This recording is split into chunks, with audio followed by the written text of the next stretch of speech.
구독 좀 해주세요. 예, 영상 왔다 갔다 하는 게 타이밍이 힘드네요. 자, 영상 잘 보셨죠? 평소에 모르셨던 분, 석고필에 대해서 잘 모르셨던 분 오늘 영상 보고서 처음 알았어요 하신 분 손 들어봐요. 저도 이분 사진은 봤었는데 이분이 구체적으로 제암리 학살 사건을 우리나라의 상황을 외국에 전달한 건 저도 이번에 영상 보고 알았거든요.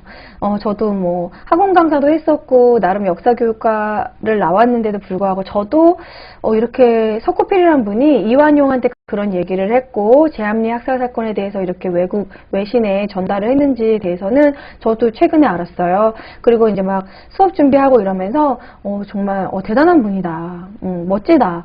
그리고 개명을 했대요. 개명을 석고필로 했다는 것도 너무 멋있는 게 돌석자, 단단하고 호랑이 호자, 반드시 필요한 호랑이 그런 마음으로 한국 사람에게 반드시 필요한 사람이 되겠다라는 그런 부분도 너무 멋있었고 그래서 되게 감동을 받았습니다. 자, 그럼 우리가 영상만 보고 끝낼 것이 아니라 이 영상을 우리가 봤으면 와, 석고필에 대해서 우리가 이게 알게 됐구나. 그럼 그때 당시 배경은 어땠을까? 3.1운동의 배경은 어땠을까? 그런 거 우리 조금 공부하고 가면 좋을 것 같아서 제가 칠판으로 좀 얘기를 해볼게요. 석고필이라는 분 프리즌 브레이크에 나오시는 분 아닌가요? 예, 그 사람도 석고필인데 그 잘생긴 그 스코필드가 더 유명하긴 한데 원조 석고필이 계십니다. 그래서 원래 석고필이라는 거는 이분이 이렇게 이름을 만든 건데 스코필이 약간 발음상 석고필 같잖아요. 그래서 그때 석고필 네이버에 석고필 쳐도 이분이 원래 더 먼저 나와요. 자, 그러면은 오늘은 3.1운동에 대해서 얘기를 해볼 건데 그냥 간단하게 얘기를 나눠보도록 할게요. 자, 3.1운동 제가 지금 좌우반전하고 있으니까 일반으로 풀고 필기를 한번 같이 해보도록 하겠습니다. 자, 3.1운동. 자, 3.1운동은 어떤 배경으로 3.1운동이 일어났을까요? 이때가 언제냐면 여러분 1차 세계대전이 끝난 이후에요. 1차 세계대전 끝나고 나서 이제 승전국의 이해관계에 맞춰서 파리 강화회의라는 거를 열게 되는데 그 파리 강화회의에서 미국의 대통령 윌슨이 이것을 주장합니다. 민족 자결주의. 민족들 자결해라 그런 게 아니라 민족들은 스스로 결정할 수 있다라는 거예요. 민족 자결주의. 아무리 약소민족이라도 자기 민족의 미래를 스스로 결정할 수 있다라는 게 윌슨의 민족 자결주의입니다. 이런 민족 자결주의가 그런 분위기, 이 민족 자결주의가 우리나라에게는 되게 좋게 들린 거죠. 그럼 우리도 스스로 독립할 수 있겠구나. 근데 사실 실제적으로는 그런 내용은 아니었어요. 승전국의 이해관계, 패전국의 식민지에게는 해당되지 않은, 그러니까 힘 있는 국가들에게만 해당되는, 그러니까 승전국의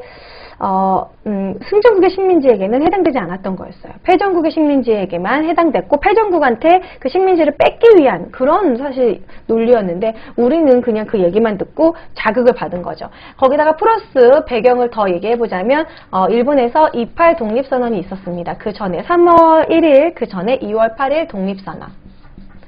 2.8 독립선언은요, 그 도쿄에 유학 갔던 우리나라 도쿄 유학생들이 2월 8일에 독립선언을 발표를 해요. 이게 배경이 되겠죠. 배경.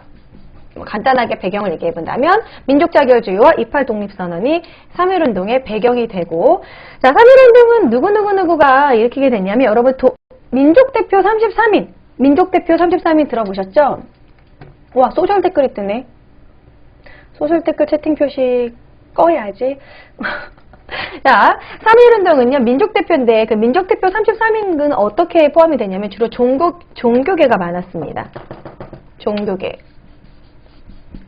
종교계와, 그리고, 민족지도자. 그리고 3.1운동을 주로 이제 했던 사람들은 학생들이 많았죠. 자, 그럼 이 종교계 인물들을 얘기한다면 종교계는 어떤 사람들이 있냐면 빨간색으로 한번 써볼게요. 종교계는 이때 개신교도 많고 천도교도 있었어요. 천도교의 손병희, 뭐 개신교의 이승훈, 그리고 불교는 이때 일본 불교가 들어왔기 때문에 많이 가당 못했지만 우리 한용운 선생 아시죠? 그래서 불교에는 한용운 선생 이런 식으로 종교계가 여기 들어가고 민족대표 이 사람들이 33인을 이루기도 하죠. 그리고 민족지도자 대표적으로 뭐 최남선 최남선이 그 독립선언서를 초안을 작성을 하잖아요. 민족지도자 그리고 학생들 이렇게 3.1운동을 종교계와 민족지도자 학생들이 뭉쳐가지고 사실 이 민족대표 33위는요 어떤 식으로 했냐면 그냥 독립선언서를 낭독하고 바로 잡혀가요. 저도 처음에 이거 배울 때는 아니 왜 잡혀가지? 바로 무력투쟁을 하지 이렇게 생각을 했는데 이들은 그냥 독립선언서를 평화시위를 목적으로 했습니다. 목표로. 독립선언서를 낭독하고 태화관에서 바로 자진 신고를 전화해가지고 바로 자진 바로 잡혀가요. 그래서 독립선언서를 낭독하고 태화관에서 초반에는 평화시위였다는 거. 비폭력 시위, 그러니까 이 만세 시위가 비폭력 시위로 갔던 게 첫 번째 분위기는 비폭력 시위였다는 거. 근데 아시다시피 종로에서 막 모여 있었잖아요. 모여 있는데 민족 대표들이 오지 않고 그러니까 누군가 한 명이 이제 만세를 외치고 독립선언서를 낭독하고 이제 성난 군중들이 우르르 하면서 이제 도시에서 이제 국내로 이제 확산이 되는 거죠. 지방으로 국내 확산.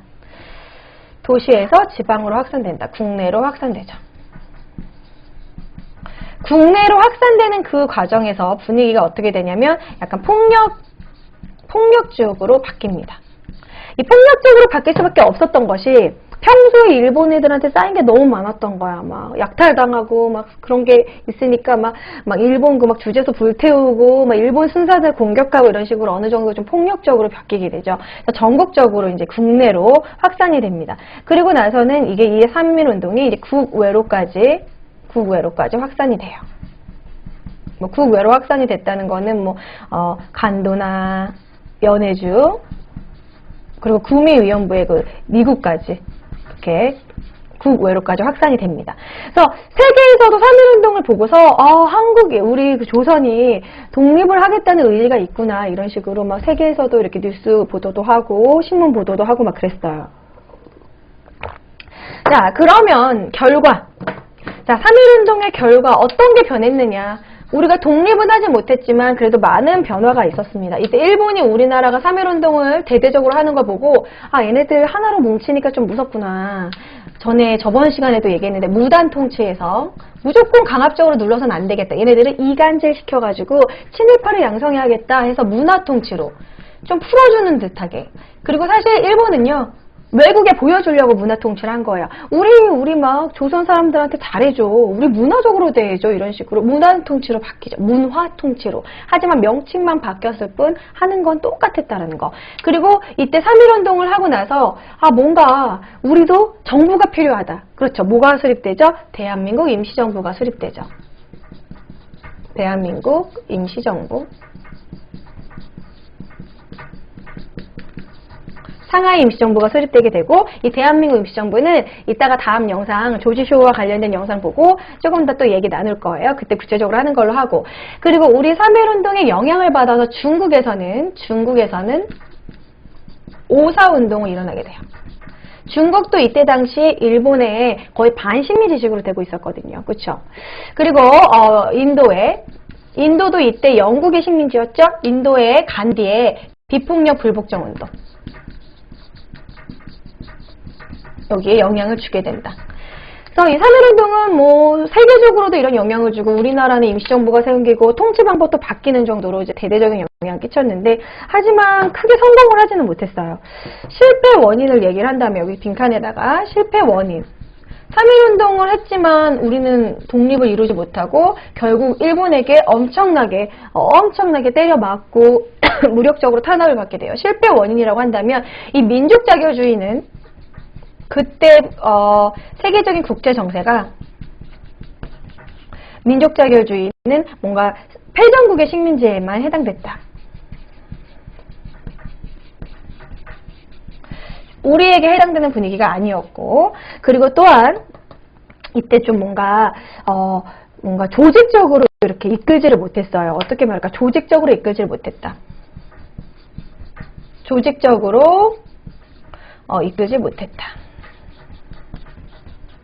뭐를 예를 들까? 우리가 두더지 잡기를 할 때 두더지들이 뿅, 뿅, 아야, 아야 이렇게 나오는 것보다 한 번에 확 올라오면은 때려잡기 힘들잖아요. 뭔가 좀, 그러니까 국외로 확산이 됐을 때 몇 날 며칠 우리 한 번 확 일어나자. 이런 식으로 뭔가 좀 이런 걸 우리가 화력이라고 하죠. 화력을 모았어야 되는데 그렇게 하지 못했고 초반에는 분위기가 비폭력적으로 이렇게 갔었는데 갑자기 분위기가 폭력적으로 바뀌면서 약간 성질도 바뀌었고 조직적으로 이끌지를 못하고 이 민족대표 33위는 그대로 뭐라 그래야 돼? 자수하는 식으로 해가지고 바로 투옥돼 버렸거든요. 그래서 이때 차라리 독립운동을 어차피 이렇게 폭력적으로 갈 거였으면 이 민족대표 33인들이 제대로 조직적으로 이렇게 좀 이끌었으면 어땠을까 하는 좀 아쉬움이 남죠. 근데 이들은 뭐 그냥 세계에다가 우리의 독립의지를 알리자 뭐 이런 식으로 한 거였기 때문에 그리고 안타까운 것 이 민족대표 33인들 중에서 변절자가 있어요. 대표적인 변절자가 대표적으로 변절했다. 여기서 다 이따가 퀴즈 낼 거거든요. 변절했다. 친일로 변절한 사람 대표적인 최린이 있어요. 최린은 그 나혜석과의 불륜으로도 또 유명한데 저는 이 나혜석에 관해서도 나중에 한번 다루고 싶긴 한데 나혜석이라는 분이 우리나라 여류 화가로 어떻게 보면 우리나라의 최초의 페미니스트 여성의 자유를 처음 얘기했던 뭐 그런 자유연애를 했던 뭐 그런 분인데 이 최린과 불륜으로 유명하죠. 뭐 최린 또 누가 있냐면 박해도. 그래서 이 사람은 우리가 이름을 기억해주고 민족대표 33인에서 빼야 된다. 그리고 정춘수. 최남선도 나중에 변절해요. 근데 최남선은 33인에 들어가지 않으니까. 최남선은 우리가 국어 시간에 들어보셨죠? 국어 시간에 최남선 그 시가 뭐더라? 해에게서 소년에게인가? 아무튼 소년에서 해에게로인가? 뭐 아무튼 저도 배웠던 거 생각나는데 최남선이 뭐 이거 말고도 여러 가지 문화작품을 냈는데 이때 당시 좀 글 썼던 사람들이 변절자가 많아. 이광수의 무정, 이광수도 그렇고 최남선도 그렇고 뭐 이광수 이런 사람들. 박영효도 좀 막판에 태극기를 만들었던 박영효도 약간 친일적인 성향을 보였고 막판에 변절한 사람들이 많았는데 대표적으로 최린, 박희도, 정춘수는 변절자라는 거. 요거 퀴즈 낼까? 이런 사람들 이름 외워줘야지. 뭐 이갑성도 있긴 한데 3명만 일단. 최린 정확하게 완벽하게 변절돼서 그 우리나라 광복 이후에 재판장에 쓴 3명. 최린, 박희도, 정춘수. 이 사람은 좀 외워두시면 좋을 거예요. 정춘수요. 춘수입니다. 춘수. 봄춘자. 자, 그리고 이런 정도 생각하시고 이거 채팅창에서 우리 같이 얘기 나누면 좋을 것 같아요. 한나 선생님 학원 선생님이에요. 얘 옛날에 학원 강사 했었고 지금은 하지 않아요. 예전에 근현대사 고등부 강의도 했었고요. 이 부분에 대해서 뭐 야사라든지 더 많이 아시는 분들은 채팅창 얘기하고 같이 얘기 나누면 좋아요. 최린, 박희도, 정춘수, 복사. 똑똑하다. 복사. 특별히 얻게 되는 의지가 강해. 야, 공무원 국어 추천 좀요. 저는 국사 쪽만 알아가지고. 애국가 만드신 분 좀. 애국가 만드신 분이 안익태 아닌가요? 근현대사 너무 어려워서 간뒀는데, 근현대사가 근데 오히려 더 재밌어요. 그리고 근현대사를 알아야 지금 정치를 보는 눈이 생긴다던가, 근현대사는 정말 불과 지금으로부터 100년 전 이야기, 뭐 그런 거기 때문에, 근현대사도 전 되게 중요하다고 생각합니다. 국사 자체도 중요하지만 근현대사는 아직까지 우리가 근현대사에서 해결하지 못한 문제들이 너무 많아요. 이런 반민특위 들어보셨죠? 우리가 이런 친일파들, 변절자들, 이런 친일파들을 제대로 재판을 하고 회부하고 벌을 줬어야 되는데 그거를 제대로 못했어요. 그걸 제대로 못한 게 그때 이승만 정권이 그냥 이 친일파 약간 뒤가 구렸던 이런 사람들을 정치적으로 썼던 그런 것도 좀 있고, 그래서 이제 반민특위가 해체되고 제대로 좀 친일파들을 곤란에 속아내지 못했다는 게 지금의 숙제라고 생각합니다. 지금도 좀 어느 정도 남아 있거든요. 그것도 그렇고 위안부 문제도 아직도 할머니들이 살아 계시고, 백범 김구 선생이 남아 있었다면 얼마나 정치를 잘했을까, 그것도 아쉬운 부분이긴 하지만 아무튼 그때 이승만 대통령이 전 제일 잘못한 건 친일파들을 제대로 처단하지 못했다는 게 가장 안타까운 것 같습니다. 채팅창에서 예, 박영호가 태극기 제작, 예, 그때 일본으로 아마 넘어가면서 배 안에서 제작한 걸로 저도 알고 있어요. 예. 채팅창에서 어떤 분은 건빵명가님은 독도는 우리 땅입니다. 일본이 주장하는 다케시마의 논리가 궁금합니다. 이런 식으로 얘기하시는데 독도 얘기도 언제 제가 나중에 자료 많이 모으고 준비 탄탄하게 해서 한번 독도 문제도 얘기를 나눠보도록 나중에 얘기 나눠보도록 할게요. 독도는 지리학적으로도 다가가야 되고 역사적으로도 다가가야 되고 뭐 배타적 경제 수역과 관련해서 한일 수교와 관련해서 우리가 실수한 점 뭐 그런 것들 얘기를 해야 되는데 독도는 좀 안타까운 게 우리가 조선시대 때 공도정책이라고 해가지고 섬에 사람을 못 살게 했었거든요. 그때부터 좀 그게 좀 문제였던 것 같아요. 독도에 조선시대 내내 사람이 안 살았어요. 그때 일본 애들이 와가지고 그냥 공공연히 물고기 잡아가고 이거 뭐 사람 이거 아무도 없는 사람이다 해 막 이러면서 막 이거는 중국 말투지. 아무튼 와가지고 걔네들이 물고기 잡아가고 막 지네 땅처럼 막 여기고 막 그랬었거든요. 러일 전쟁 때 강제 편입된 문제도 있고요. 그래서 그런 거는 좀 얘기를 많이 나눠봐야 될 것 같아요. 우리가 수교도 좀 문제가 되고요. 수교를 제대로 못 맺은 그런 것도 있고 딱 깔끔하게 딱 잘라서 딱 했어야 되는데 최근에 독도 얘기 나와서 하는 얘기인데 최근에 어떤 기사에서 이런 걸 봤거든요. 제가 한국사 관련된 기사는 꼭 찾아보는 편인데 어떤 항공사, 외국, 뭐라고 그러지? 그런 여행사에서 일본에서 우리에게 제공했던 일본해라고 써있는 그런 지도를 그냥 아무렇지하게 나눠줬다고. 그러니까 일본이 그런 거 참 머리를 잘 써. 그러니까 막, 세뇌시키는 거죠. 외국 교과서에 그거를 일본에 시 오브 재팬으로 이렇게 기록되게 계속 그렇게 교과서를 개정한다던가, 동해로 기록이 안 되게, 독도를 자기 땅으로 만들기 위한 막 그런 밑작업 같은 거를 걔네들이 우리가 모르는 사이에 되게 많이 하고 있다는 거예요. 그래서 독도 얘기는 뭐 오늘 토픽이 아니니까 오늘은 아무튼 이 정도 얘기하고요. 제가 나중에 꼭 기회 봐서 수업 준비를 해보도록 하겠습니다. 동북공정 얘기도 하면 좋고요. 나중에 뭐 독도 간도 이렇게 같이 해도 좋고. 최근에 뭐 예주땡님은 어제부터 직제심체 요절이 최고가 아니라 그 얘기 계속 하시더라고요. 어제도 그 채팅 했잖아. 그게 되게 충격이셨나봐요. 오늘과 관련, 웬만하면, 그날 우리가 뭐 토론하자, 그날 주제를 잡으면 그 토론 주제만 하면 좋을 것 같아요. 왜냐면, 우리가 채팅창에서 막 역사 얘기를 다 하다 보면 너무 중구난방이야. 각자 궁금한 게 다 틀려. 어떤 분은 갑자기 구석기 신석기 얘기해달라고 그러고, 어떤 분은 조선시대 얘기해달라고 그러고, 막.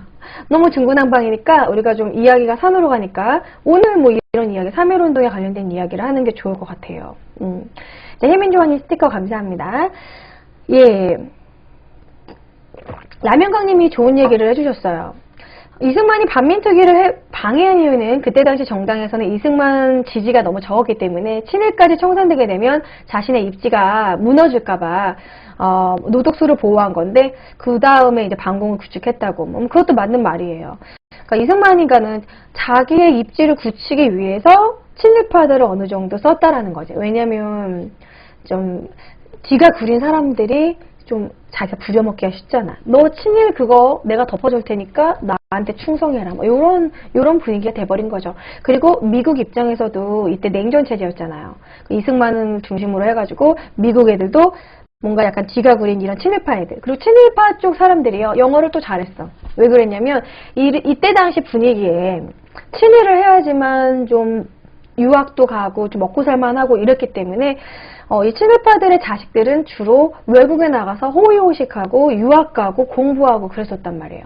그러면 봐봐요. 딱 독립을 했는데 제대로 대학 나오고 좀 공부한 사람들은 아무리 봐도 친일파 쪽이 훨씬 많았겠죠. 그러니까 이제 그런 쪽 사람들이 정치계를 장악을 하게 되고 그런 게 좀 너무 안타깝습니다. 친일 인명사전 한번 보시면 참 좋아요. 우리가 깜짝깜짝 놀랄만한 인물들도 많이 들어가 있고 뭐 이화학당을 세운 뭐 사람들이라던가 여자들도 꽤 많고 안타까운 부분입니다. 그 사람들을 우리가 벌 주는 것도 당연하지만 기억하는 게 제일 중요한 것 같아요. 그 사람들은 그런 게 자꾸 이슈가 안 되고 우리가 그런 친일파에 대해서 생각을 안 하고 빨리 잊혀지길 바라거든요. 그들의 자손들까지도. 하지만 계속 우리가 이슈화하고 기억하고 이름을 자꾸 막 우리가 거론하고 그래서 스스로 본인들이 좀 어느 정도 좀 죄책감을 느껴야 된다고 좀 생각합니다.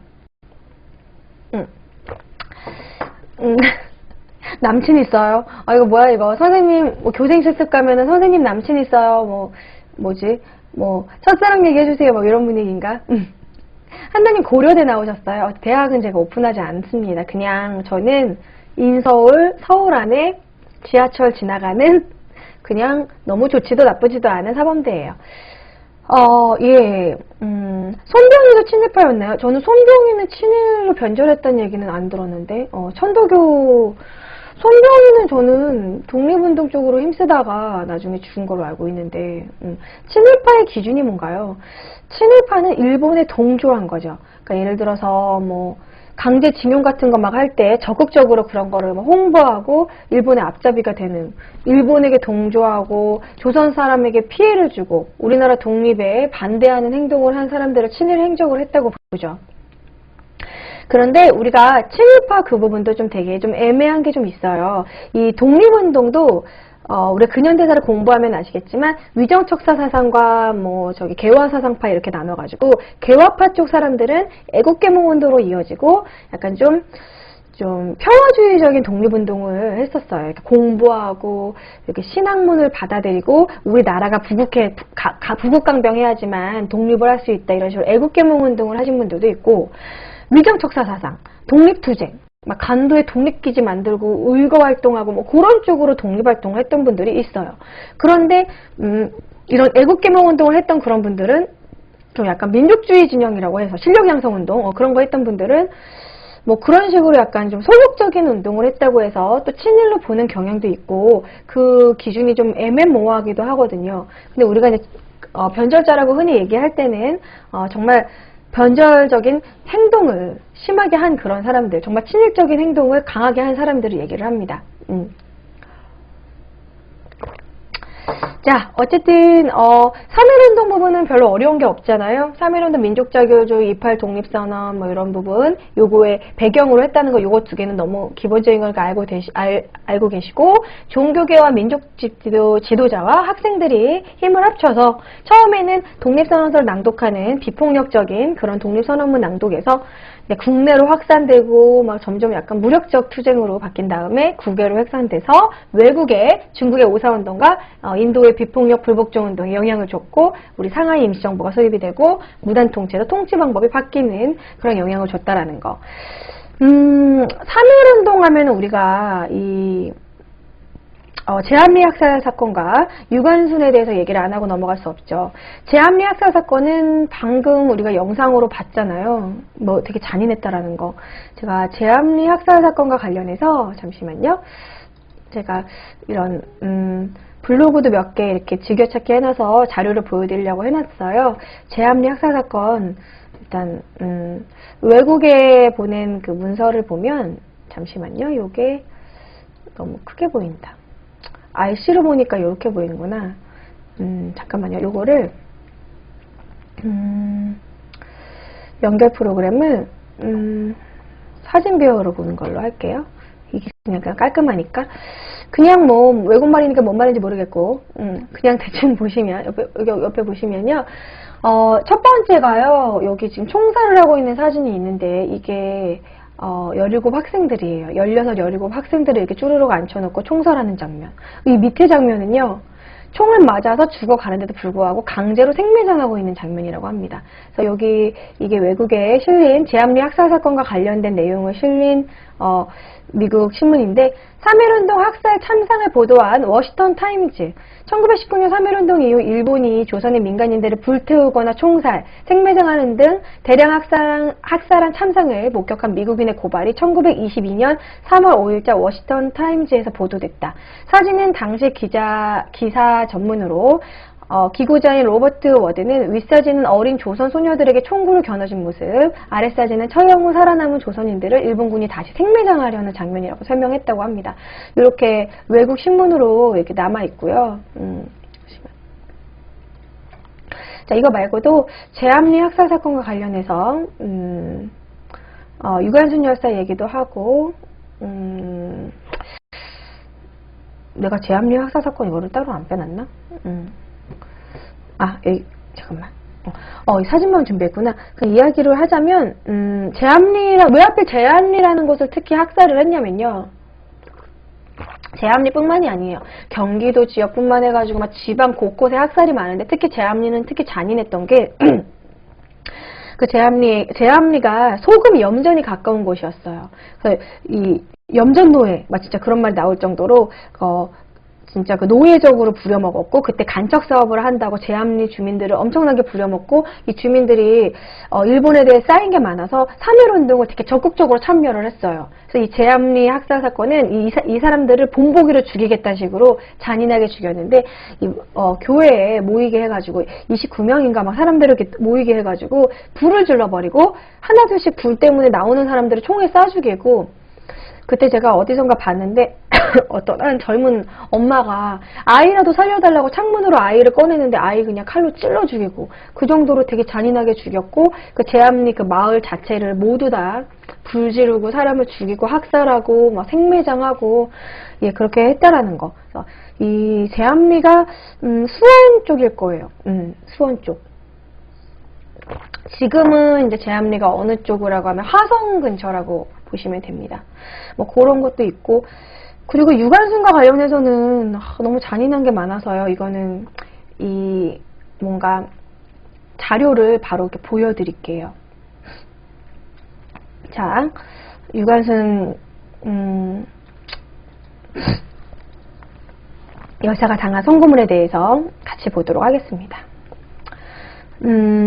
보시면 이 잡혔을 때 당시 사진이고요. 이게 얼굴이 되게 심하게 부어있는 상황이래요. 검거 당시 17세, 고등학교 1학년. 자, 잔인한 사진 나옵니다. 이렇게 귀를 잘랐다라는 거. 코 자르고 귀 자르고 이런 거는 뭐 공공연히 흥해졌고요. 입과 호수를 연결해서 물을 주입해서 얼굴에 몸에 7구명으로 다 물이 흘러나오게, 뭐 그런 고문. 뭐 참 말하기도 정말 징그러운. 이거 진짜 너무하지 않습니까? 미꾸라지.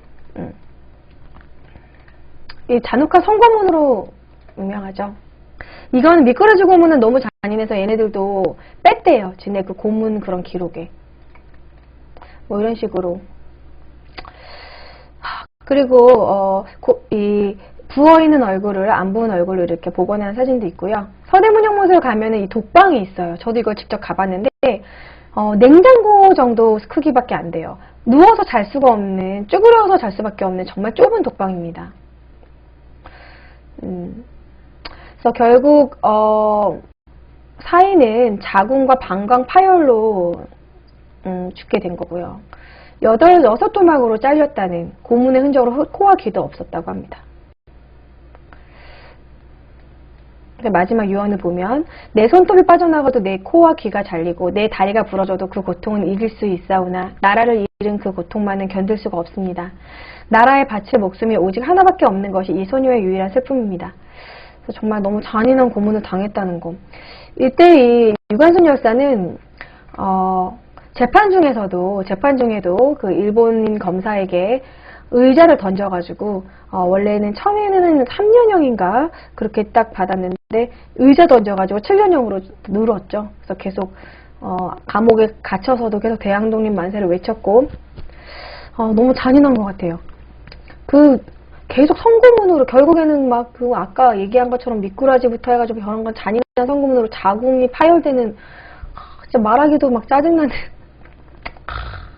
고등학생 때 정말 우리가 이런 거 보면은 내가 정말 좋은 시대에 태어났구나, 내가 일제시대에 태어났으면 나는 어느 정도 독립운동을 할 수 있었을까, 나는 뭘 했을까, 막 이런 생각을 해보면 우리는 정말 편한 학생 생활을 보내고 편한 시기를 보내고 있구나, 뭐 이런 생각을 하게 됩니다. 맞아요. 유관순 열사가 이렇게 3.1운동에 가담하게 된 거는 부모님이 일본인들의 그 순사의 총칼에 맞아 죽는 걸 보고 나서 더 가담하게 된 것이죠. 예, K소리님이 미꾸라지가 갉아먹는다는. 너무 이거 근데요, 제가 서대문형무소에 옛날에 갔었는데 가서 이렇게 그 전시가 있고 뭐 그런 일본의 고문 방법 이런 것들인데 정말 잔인한 거, 뭐 손톱 사이에 뭐 바늘을 낀 것도 있고, 뭐 제가 들은 거로는 일본 애들이 막 회를 뜨잖아요. 팔을. 그것도 정말 잔인한 것 같아요. 팔을 이렇게 회를 떠가지고 얇게 회를 뜬 다음에 소금 뿌리기 막 그런 거. 막 그리고 서대문형무소에 가면은 그 고문했던 그 곳을 마네킹으로, 지금도 그렇게 해놨는지 모르겠는데 제가 옛날에 가봐서 마네킹으로 재현을 해놨어요. 너무 잔인하기 때문에 제가 갔을 때는 요렇게 볼 수 있게, 이렇게 가까이 가서 볼 수 있게 요렇게 해놨거든요. 근데 내가 너무 깜짝 놀랐던 게 센서를 해놨는지 지나갈 때 으악 이렇게 소리 나게 해놨어. 그래서 좀 무서워 좀. 그때 내가 좀 여름에 갔었는데 좀 무서웠던 기억이 나요. 그리고 그 터가 실제로 고문을 당하고 수많은 분들이 죽어 나갔던 터잖아요.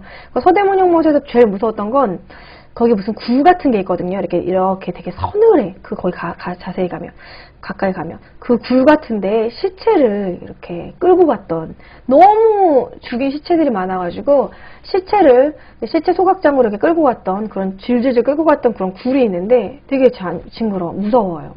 실제로 보면 소름이 끼치는. 731 부대의 그런 마루타 이야기도 하시는데, 그것도 잔인한 거 참 많죠. 제가 마루타 관련된 만화를 본 게 있는데 거기서 본 거는 뭐 되게 잔인한 게 너무 많아. 내가 본 거 중에 제일 잔인했던 건 그 임산부의 배를 갈라서, 임산부가 살아있는데 배를 갈라서 바로 태아를 꺼내는 거. 근데 그거를 이제 막 신입이 하게 돼가지고 칼로 배를 몇 번을 찔러가지고 막 아기 태아가 막 얼굴에 상처, 막 그런 잔인한 거.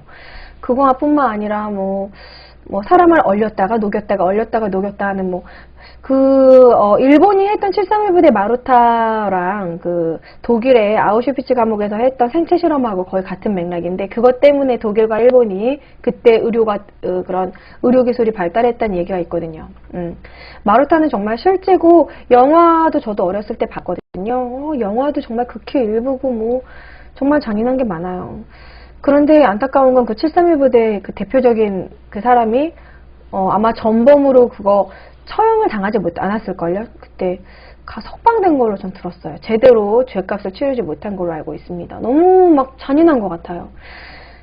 근데 그렇다고 해서 뭐 일본인 모든 사람이 본성이 그렇다 막 그런 건 아니지만 얘네들의 그런, 사실 전쟁은 정말 반 미쳐서 하는 거기 때문에 미쳐가지고 한 행동이겠지만 막 정말 너무 잔인하고 그런 것들이 너무 많아요. 하지만 독일은 나치에 참여한 사람들이라던가 그 전범에 대해서 제대로 다 죄값을 치르고 막 사과하고, 그 독일의 그런 사과하는 것이라던가 저번 주에 얘기했었잖아요. 그 무릎 꿇고 막 그런 사과하는 거, 그 독일 학생들이 이렇게 공부하기 전에 명상 시간을 가지고 자기네들이 2차 세계대전을 잘못한 것에 대한 그런 참회의 시간을 갖는 그런 것들에 반면, 일본은 아직 그런 것들 너무, 일본이 스스로 역사 교육을 쟤네들이 시키고, 우리가 잘못한 게 어떤 게 있고, 우리가 한국 사람한테 이런 부분 미안하게 생각해야 된다, 그런 식으로 교육을 해야 되는데 그런 교육을 시키지 못한다는 거. 그리고 우리나라도 잘못이 있어요. 우리나라도 당한 것에 대한 거, 이런 근현대사 교육을 초등학교, 중학교, 고등학교 때 필수 과목으로 해가지고 되게 좀 학교에서 필수로 가르쳐야 되는데, 지금은 좀 한국사가 필수가 됐지만 아직까지 근현대사는 필수라던가 아이들이 그렇게 근현대사 잘 모르거든요. 근현대사 부분도 정말 선생님들이 이렇게 좀 사명감을 갖고 가르치고 교육과정도 좀 바뀌어야 될 것 같아요. 그러니까요. 로마 만수님도 좋은 말 하셨네요. 독일은 어릴 때부터 자기 나라가 잘못됐다고 가르치는데, 일본은 자기네들이 잘못 없다고 가르치니까 당연한 결과였다. 그때 국제질서상 어쩔 수 없었다. 오히려 조선의 발달에 자기네들이 이바지했다. 이런 식으로 너무 긍정적으로 미화해서 쓴 부분이 있기 때문에 일본 교과서 개정에 대한 그런 촉구, 우리가 교과서를 개정해라, 이런 부분은 잘못됐다, 이런 것에 대해서 끊임없이 우리가 요구를 해야 된다는 거. 그 부분도 중요한 것 같아요. 뻔치키님 그 부분도 맞아요. 우리가 한일 그런 한일 협정 때, 박정희 대통령 때 일본이 했던 만행에 대해서 책임을 묻지 않는 조건으로 자금을 지원받은, 그때 우리가 이제 엄청난 자금을 거기다 땡겨 쓰고, 그것 때문에 일본은 니네 그때 돈 줬으니까 됐잖아, 이런 식으로 더 이상 얘기를 꺼내지 말라는 식으로 얘기를 하는데, 그렇다고 해서 우리가 얘기를 꺼내지 않는 건 아닌 것 같아요. 그 자금을 지원받는 거는 솔직히 일본이 우리한테 그 돈으로 갚는다고 했을 때 얼마로 갚을 수 있겠어요? 그 액수는 뭐 어떻게 책정할 수가 없을 정도잖아요. 뭐 그거 돈 가지고 그런다면 그러면 너네 그럼 우리가 이거 갚을 때니 이 금액 얼마큼 갚을 테니까 너네도 뭐 그럼 위안부 해마한테 사과해. 뭐 이런 식으로 어느 정도 좀 바꾸던지 해야지. 뭐 그것 때문에 더 이상 언급을 안 한다던가 국가에서 이렇게 지지부진하게 넘어가는 건 말이 안 되는 것 같아요. 근데 그건 좀 실수한 거긴 하죠. 근데 그때 당시 분위기상은 뭐 그럴 수밖에 없었다고 하는데 그거를 받지 않았다면 우리가 이렇게 성장을 하지 않았을까? 저도 좀 아쉬운 마음이 듭니다. 그걸 돈을 받지 않았더라도 우리가 스스로 좀 일어날 수는 없었을까? 뭐 그런 식으로 아쉬운 마음이 듭니다. 솔직히 나라가 잘 살게 되는 거는 국가에서 이렇게 경제 개발을 하는 것도 물론 영향이 있지만 우두머리가 누구냐도 중요하지만 결국 새마을운동이던 막 정말 이 막 줄임배를 막 졸라 매면서 막 열심히 일하고 막 잠 안 자면서 일하고 했던 걸 결국 국민들이 한 거거든요. 그때 박정희 대통령 때 그때 선선장 후분배 그런 걸 얘기를 해보면 농민과 노동자들이 되게 피해를 많이 봤어요. 이때 월급을 올리지 않고 물가를 낮추게 하기 위해서 월급은 조금 주면서 일은 되게 많이 시켰고 그 농민들은 왜 피해를 봤냐면 저고가 정책으로 되게 그 농산물 같은 게 오르면 물가가 오르니까 농산물을 되게 저렴하게 했다라는 거예요. 그래서 농민들과 노동자들이 되게 큰 피해를 보고 그 사람들의 그런 아픔이 있었기 때문에 우리나라가 그때 대기업 위주의 급성장을 하게 된 거고 물론 그때는 대기업 위주의 너무 막 기업 재벌들만 좀 흥하게 되는 빈부격차가 크게 되는 그런 단점이 있었죠.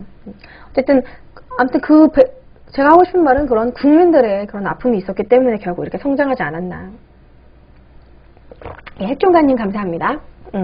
맞아요. 채팅창에 많은 분들이 알고 계시네요. YH 무역 사건이라던가, 그쵸, 전태일 분신 사건이라던가. 우리나라가 솔직히 정말 이런 근현대사를 공부하다 보면은 어떤 걸 느끼게 되냐면, 참 우리나라도, 잘 살게 된 지 얼마 안 됐구나.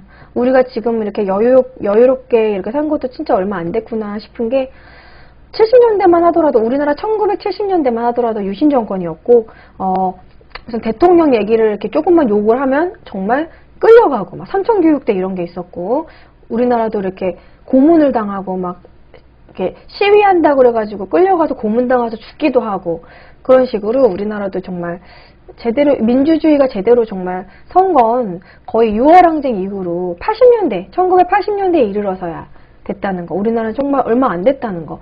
요거는 그 영화 있잖아요.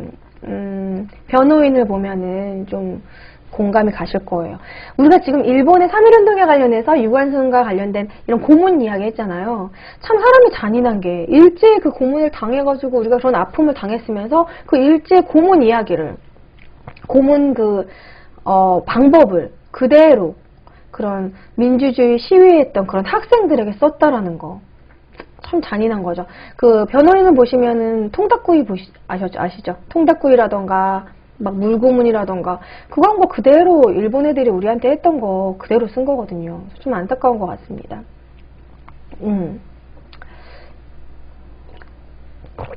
오사카님이 서민이 살기 좋았던 시기는 전두환 대통령 시절 아닌가요? 왜? 전두환 대통령 시기는 그때 우리나라가 88 올림픽이 있었고 좀 호황기긴 했었는데 그때 분위기 때문에 빈부격차가 되게 심하게 커졌고 서민이 그때 과연 살기 좋았을까? 그거는 좀 아닌 것 같은데 3조 호황이긴 했지만 그때 그 국제정세의 호황기라서 그런 거지 그때 막 서민이 막 좋았다라고 하기에는 딱 단정 지킨 힘든 것 같아요. 오히려 그때 우리가 너무 뭐랄까 그 호황기 때 너무 한국은 샴페인을 너무 빨리 터뜨렸다 뭐라는 그런 언론 평가가 있잖아요. 세계적인 평가. 그것 때문에 오히려 나중에 IMF가 온 게 아닐까. 자, 어쨌든 이런 갑자기 전두환 대통령 얘기까지 나왔는데 갑자기 짜증나네요. 전두환 대통령 얘기 나오면 막 너무 열받는 얘기밖에 없어서 자 넘어가고 자 3.1운동에 관한 얘기를 하는데 또 얘기가 길어졌어요. 자꾸 우리가 막 이야기가 삼천포로 가게 되네요. 자, 그래서 오늘 제가 퀴즈 낼 거 어느 정도 뭐 얘기를 해본다면, 변절자, 체린, 바퀴도, 정춘수 뭐 이런 거 중요하다고 했고, 3.1운동에 영향을 줬던 윌슨의 민족 자결주의 뭐 이런 거, 28 독립선언 이런 것들 다 퀴즈로 내도록 할게요. 이따가 퀵뷰, 중국의 5.4운동, 인도의 비폭력 불복종 운동 뭐 이런 거에 영향을 줬다. 3.1운동 얘기는 거의 다 한 것 같고요. 그리고 아까 우리 영상에서 초반에 기차에 탄 사람 이름 생각나세요? 스코필드 박사가 욕했던, 너는 용서받지 못할 거다 이런 식으로, 너는 천국에 가기 힘들 거다 라고 얘기했던 사람이 누구죠? 을사오적 중에 한 명?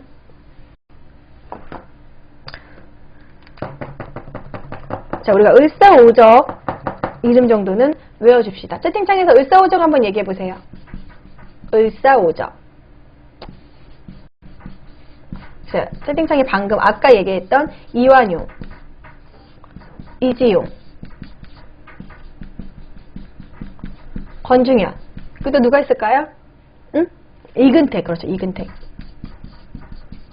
또 이근택. 한 명 더.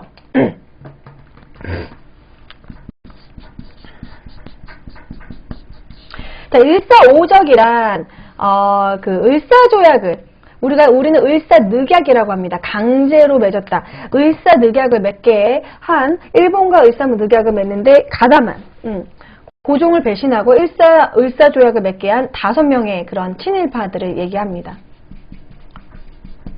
대표적인 친일파들, 이때 그냥 일본에 완전 개가 돼서 중추원을 장악하고 호의호식하면서 친일 행적을 했던 이 5명인데, 얘네들을 죽이기 위해서 만들었던 나철과 오교가 만든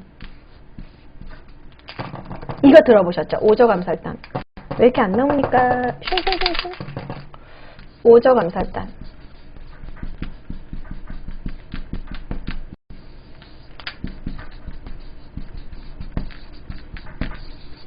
오교가 만들었다.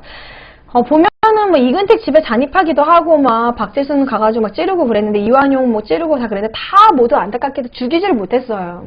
얘네들이 얼마나 경비를 철저하게 했는지 다 미수에 그쳤다는 게 안타깝습니다. 오적암살단도 있었다라는 거. 그러면은 을사오적 요 사람 5명 한번 어려운 문제 한번 퀴즈 내볼까요? 이완용, 이지용, 권중현, 이근택, 박재순. 이렇게 다 외워주시면 좋을 것 같아요. 맞아요. 나쁜 짓 한 것들이 명줄은 더럽게 길어. 얘네들 되게 많이 찔림을 당하고 그랬는데 안 죽었어. 거의 다 살인 미수에 그쳤다라는 게 되게 안타깝습니다. 이게 지금 거의 다 썼나봐. 아이고. 좀 남았네. 이거를 이렇게 액을 보충해줘야 되거든요. 오늘 쓸 정도는 있겠다. 자, 그러면은 김일성도 독립투사요라는 질문을 하시는데, 김일성이 초반에는 독립투쟁에 가담했던 사람이에요.